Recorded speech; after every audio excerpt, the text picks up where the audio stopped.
Hey, it's Russell Moore. We're about to start this episode of Signposts with Ben Shapiro. I'm looking forward to that. I've had interactions back and forth with him digitally over the years, and I'm looking forward to having a conversation, maybe not face-to-face, but mic-to-mic here. Really controversial figure. So there are going to be some people who, when they see this link, who are going to say, "Oh, yes, it's Ben Shapiro. I love it." And other people are, "Why in the world are you talking to Ben Shapiro?" Well, here's why for both of you. I, for one thing, want to talk to a wide variety of people here. People I agree with, people I don't agree with, and a lot of what I expect that Ben will say I will probably agree with. We would disagree, of course, on the gospel, but we know we disagree on the gospel. And so that's a really clear demarcation. And so I think there's a lot that he's going to have to say that will be of benefit, maybe especially to those of you who um, who maybe are in that latter category of why in the world are you talking to somebody as controversial as Ben Shapiro? I think maybe there will be some things that are surprisingly of benefit to you, even if you don't agree with everything that he does or the way that he does it. And sometimes I think what happens with some of these figures is we tend to make our opinions of them apart from actually listening to them, and that's not anybody's fault. It's the sort of world we live in now, where a lot of what we see, and I know probably for me, if I hadn't had interactions with Ben and mutual friends, then probably all I would have seen at the very beginning are YouTube clips showing up on my feed. Ben Shapiro destroys so-and-so destroys Ben Shapiro. And I wouldn't have maybe even tuned into what it is that he was saying. But I haven't. I think there's a lot. I think there's a lot here that can be of benefit to you. I mean, this book, The Right Side of History, there's a lot of really good, careful thinking in there. I don't agree with all of it. Of course, I think that Ben has a view of religion that could be understood as a sort of means to an end, sort of. I don't think that's what he means. I think he's talking about usefulness of religion and maintaining the social order as sort of a secondary purpose to religion. But it always makes me nervous just because I have seen the way that people have used that a lot to turn religion just into a tool for social order, which, as you know, anybody who knows anything that I do, that's sort of my number one fear. So I wouldn't agree with that, but there's a lot in here that's really, really good, and this is a very smart person. I'm really interested in the way that he's able to be constantly talking and on the road, how he pulls that off. I know for me, it's often very difficult to find the time to think, the slow thinking process when you have a lot of things to do. He much more so. How does he do it? I plan to, I think, probably ask him about that. So let's see how it goes. Hello, this is Russell Moore, and you're listening to Signposts. And I have with me today Ben Shapiro. Most of you will be immediately familiar with Ben Shapiro. He's the editor-in-chief of the Daily Wire. He's the host of the Ben Shapiro Show, which is one of the most listened to podcasts in the world. And he's written a bunch of books, including his most recent book, The Right Side of History, How Reason and Moral Purpose Made the West Great, which I want to talk about in just a minute. But Ben, before we do, when I sit here and look at all of the stuff that you write and the fact that you're on the road constantly, speaking, debating on college campuses and everything else, how do you do that? I mean, in terms of just having time to think and prepare and plan, how do you sort of manage your life? Well, thank God. I feel like there are periods in my life where we're expanding the amount of work, and then there are periods where we're contracting the amount of work. Right now, I provide about 16 hours of live content a week. So we do a 3-hour radio show, including a 1-hour podcast every day, and then I do an additional hour that's an interview with somebody. And I used to write a lot more on a daily basis. Now I write maybe a couple of times a week. And then obviously I write my books and do the speeches. The big thing for me is that I have to have sort of a set work schedule. I'm better in a routine. And I have really tried to minimize travel because I have a couple of kids, 5 and 3. My wife just finished residency, so that makes things a little bit easier. So she's around a little bit more. So it's, you get done what you can get done. Thank God, I'm a very fast writer, and because I've been doing this for a while, sort of compressing information and then providing it comes somewhat naturally at this point. And most of all, I enjoy what I'm doing, and I think it's important. So that definitely allows me to feel enthusiastic about it. Yeah. Now, you are a really controversial person in a lot of ways because you'll be debating somebody on a college campus. Sometimes there will be protests that will erupt when you come onto a college campus. And I'm wondering, there are a couple of kinds of people that I know. There are some people who are in that arena, but they don't really like it. I mean, they're able to do it, but they don't. And then there's some people who actually kind of like that. It kind of invigorates them. What sort of person would you be? What category would you fit in, would you think? So honestly, it's kind of both. So when I think about doing it, I don't like it. And then when I'm in it, I kind of like it. Yeah. It's like the idea of the stress of conflict. I'm not in love with it. And when I'm trending on Twitter, it's a bad day. It annoys me. I really don't. I feel like doing my job and going home like everybody else. At the same time, once you're actually in a conversation with somebody who disagrees or in a debate with somebody who is speaking up on behalf of principles you think are wrong, then you can either embrace it or you can feel uncomfortable about it. I tend to embrace the conflict that's in front of me. And so while I'm not conflict seeking, like I prefer a day where I don't have that conflict. Once I'm in it, then I'm perfectly fine with engaging. So I think I'm sort of halfway.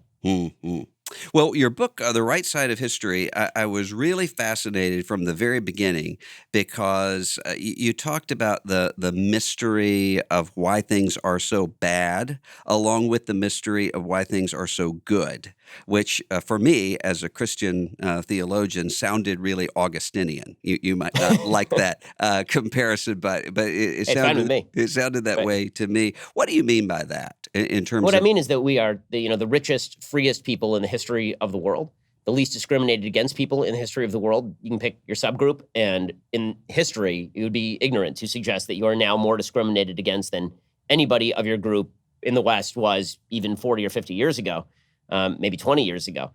And yet we are really enraged at one another. You can feel it in our politics. You feel as though we are coming apart at the seams, as though we don't have any values in common.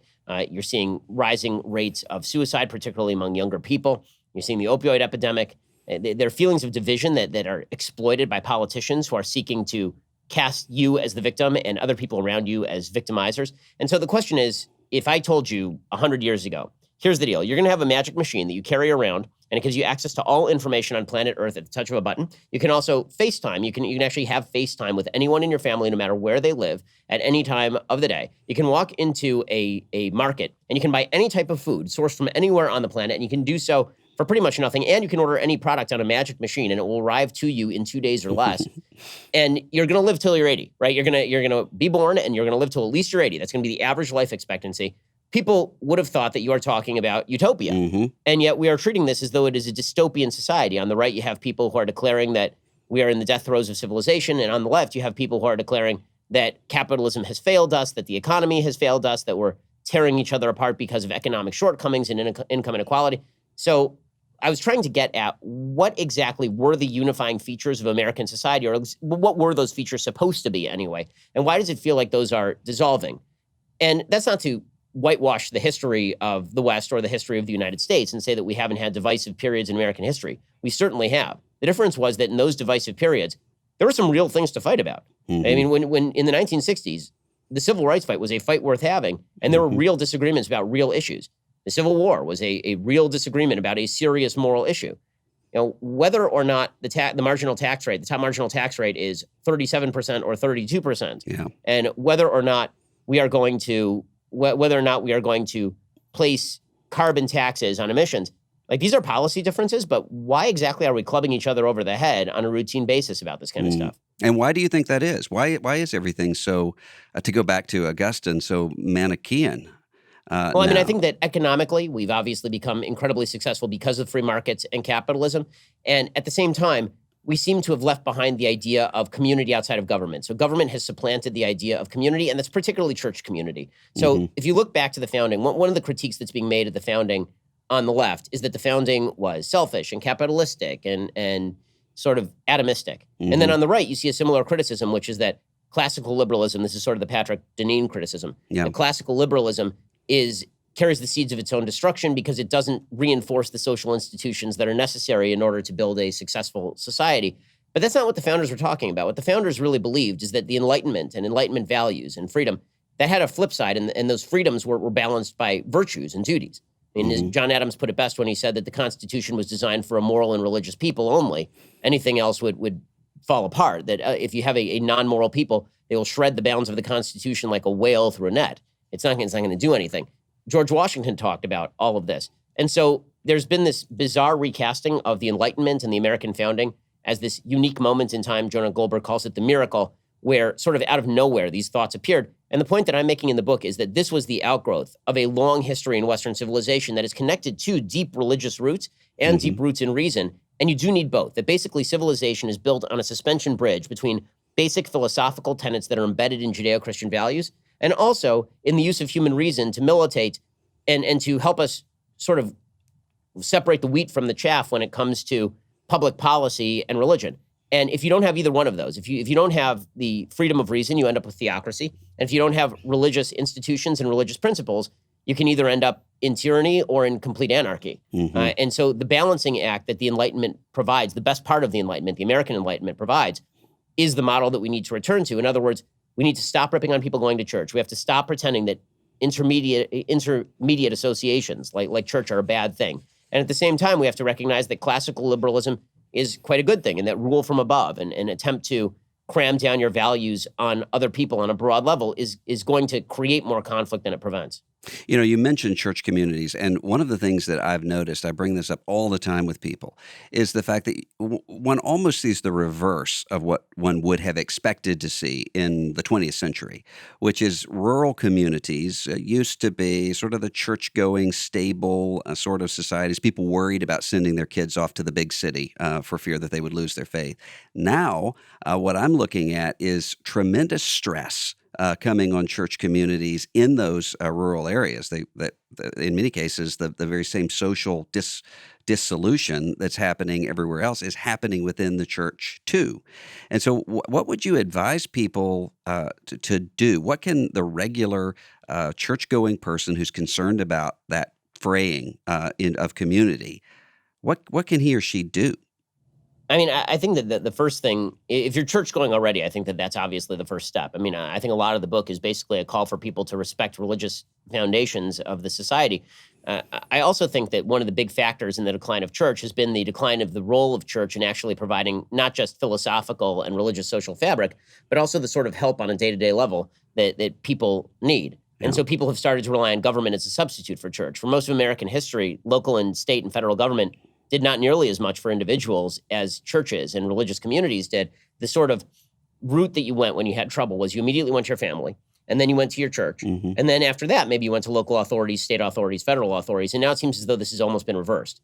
Because the government has guaranteed these privileges as rights, now you are, as entitlements, you're now seeing church relegated to secondary status in helping people. And so people think, okay, well, am I really, why go to church on Sunday just for the boring sitting in the pews for a couple of hours when I'm going to get all the things I need from the government and I don't have to go to church? Well, of course, the church comes along with a lot more than the boring sitting in the pews or in the material that is provided by the church. But that's all part of building a social fabric, a feeling of trust and a feeling of reliance. And as churches leave a lot of these areas, when areas are impoverished, when people move out of rural areas and they take their money with them and they take their potential with them, and the churches dissolve, then it makes things worse. And a lot of this also has to do with broad social trends that Charles Murray talks about in Coming Apart, the trend toward high rates of single motherhood in rural communities, the association between poverty and these effects.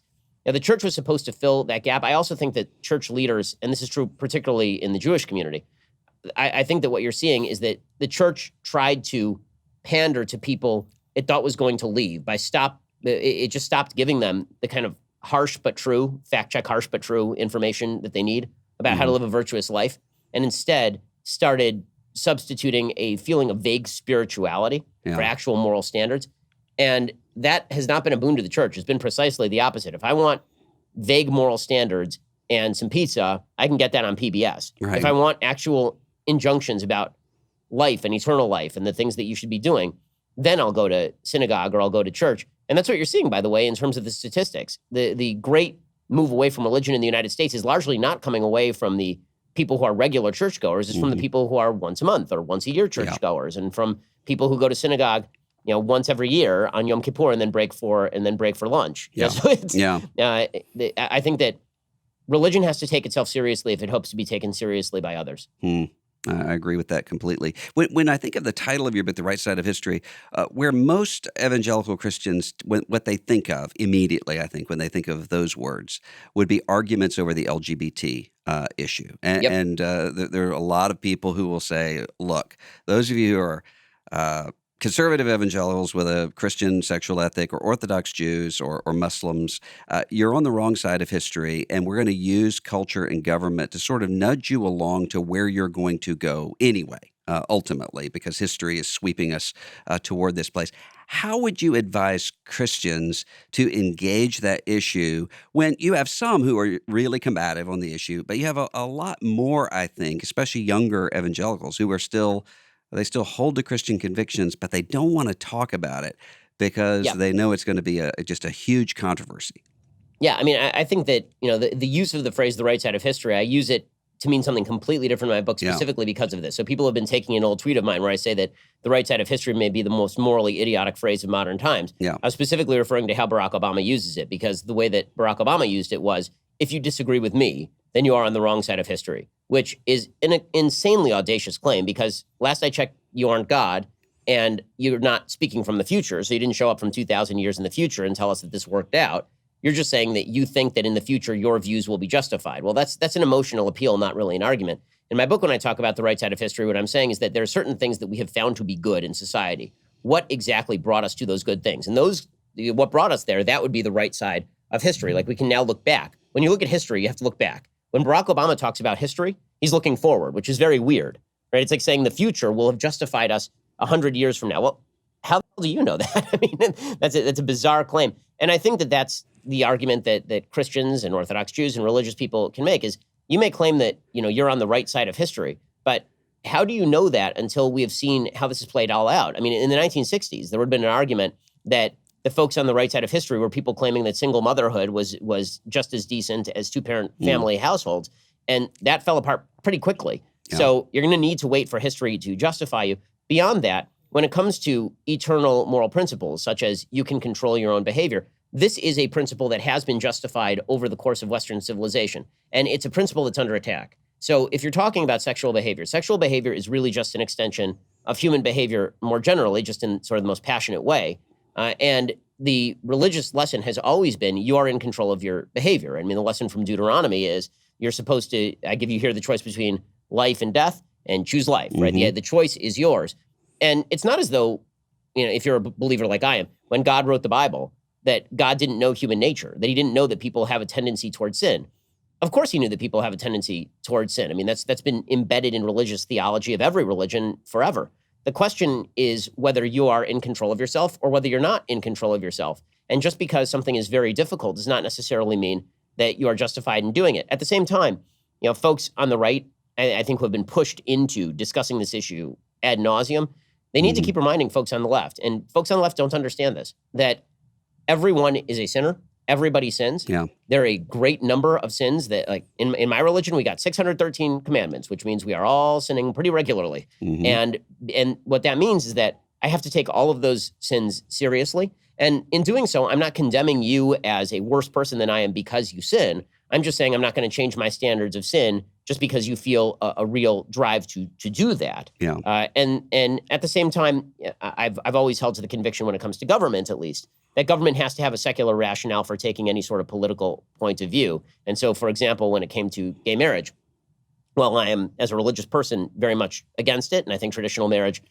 is a way to go. And while I even think a public policy decision can be made in favoring traditional marriage over same-sex marriage, because traditional marriage bears and rears children in a way same-sex marriage does not, I do think that since we have changed the definition of marriage to basically not care about children anymore, this is a natural byproduct of where we were already going with marriage. This is the natural consequence of a decision to redefine the nature of marriage back in the 1950s, 60s, and 70s. It is not a radical shift from the redefinition of marriage as just any two people who love each other, and marriage is about love rather than marriage is about the commitment to the children that you're going to create together.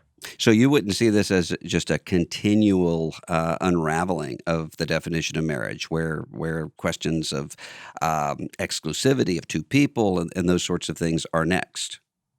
Well, no, I do think that that's where we are going, because Yeah. I think that once you make the case that marriage is simply a committed love, Yeah. then that could apply to anyone. I actually don't think that polygamous marriage will be next. I think that the next rules that will be on the table are probably incestuous marriages, simply because even though they're rare and uncommon, and people still feel a gut level disdain and back off of it, I think that there's very little argument why, if a brother and a brother want to get married, why that's any different on a purely secular logical level than a brother and a non-brother getting married, or a brother and a non-sister getting married. Because again, what stops that is the religious conviction.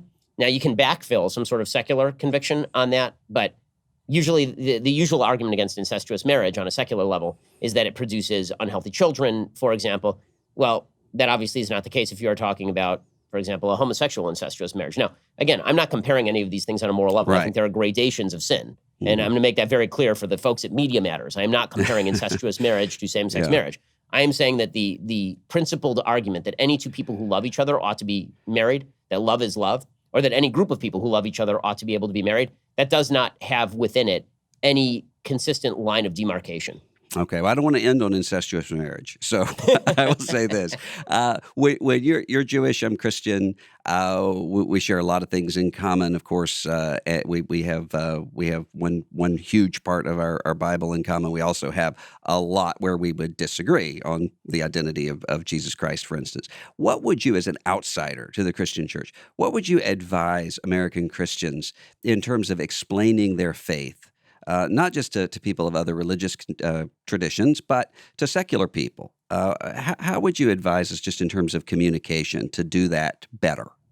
So I think a couple of things. One, faith provides meaning and purpose. It is not merely just, we believe this thing, so leave us alone. I think that the defensive move typically is, we believe a thing, we're leaving you alone, so why don't you leave us alone? And I think that the left then responds, many people on the left respond with, well, that's because you're a bigot, and now you're just making up a story to justify your bigotry. Instead, you have to make an affirmative and muscular case for your own faith and why your own faith has been good for the world and why it continues to be good for the world. The good news is that there's a really good case for that. It's called Western civilization. and all of the benefits that you enjoy as a secular person are reliant on a several thousand-year history of religious and philosophical development that carries from Sinai and forward, yes, through the Sermon on the Mount. I'm saying that as a Jew. Obviously, the extension of biblical principle came largely historically through Christianity, even if it began at Sinai. So, mentioning that seems, I think, of relevance. And then beyond that, I think that, it's important to be happy in your faith. It's something that is very often difficult to do when you feel like you're under attack. But being happy in your faith is the best way to attract people to that faith. It's something that I've always admired about, for example, the Mormon community. I think that the Mormon community puts it forth a very happy version of their faith. When you meet Mormons, they're generally very upbeat, and they're taught to be upbeat. I think that's very attractive. I think religion has to stop being seen as some sort of limiting principle, and it has to start being seen as an opportunity not only to better yourself, but also to gain access to higher truths you wouldn't necessarily be able to gain access to mainly by reading the New York Times. Well, thank you, Ben Shapiro. Really grateful for your taking the time to have this conversation with us, and grateful for you, and pray for you as you're in your frenetic pace all over the country. So take care of yourself. Hey, thanks, you too. This is Russell Moore, and you've been listening to Signposts.